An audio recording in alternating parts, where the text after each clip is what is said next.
I first met him in the early 1990s, and I went to 6 of his retreats over many years in the 90s, and participated in 2 of his, I guess you would call them study groups in those days, where we met weekly and with a group of people, and one was about discernment, and the other one was about contemplative prayer, different ways to do contemplative prayer. And it was a wonderful experience. And I was lucky enough after a few of the retreats to sign up with him as my spiritual director, and he got me through some really tough times.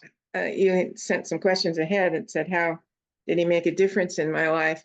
I said it was life-saving, and I really mean it. I was extremely depressed when I first met him.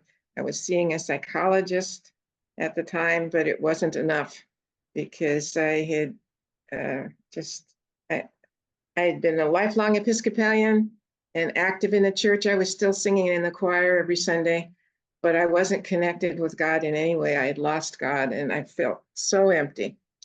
So, and I also should tell you that when I was a young adult and, a teen and a young adult, I was assaulted several times by different people and also had a lot of verbal abuse. So I didn't have any trust in anybody, which makes it hard to trust God too.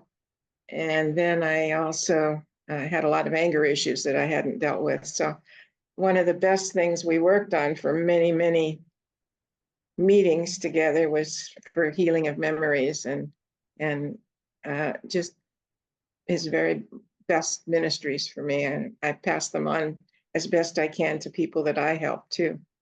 So he also, when my spirituality deepened, I guess I could say that I would sum it up that Art taught me how to see in the dark and know that God's there even when I don't feel God, and how to reconnect.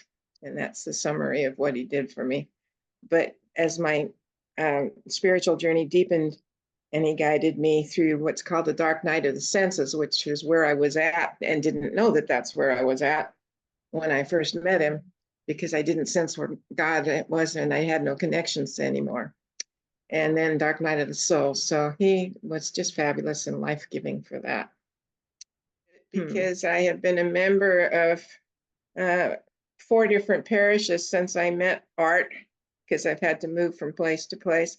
But I also worked on church staffs in other parishes. I always tried to work in a different church than I attended on Sunday, but I used to give workshops at other places. So I have helped vestries and bishops' committees. That's for those that aren't Episcopalians. That's the leadership groups that help make decisions with the pastor. And so it's not just discernment, it's also how to make the decision-making with abundance and give everybody a chance to contribute. And that's really well explained in this new book. And it's very, very useful. I've used it for vocational discernment for individuals that I have spoken with, whether they're trying to find out if they have a deepening lay ministry where they're being called to, or whether they're being called to an ordained ministry. So I've used these discernment techniques one-on-one with people. I've also used it with discernment groups we had in our diocese, it's the Commission on Ministry is the huge one for the whole diocese, but the local area, it was called the Parish Commission on Ministry, and we would meet with people that were discerning a possible call to ordination. And I expanded it to say, maybe you're called to a deepening lay ministry, so let's not see ordination as the only answer here. And that way they were affirmed no matter what answer they got at the end, because they knew they were getting something special. And I learned that from Art.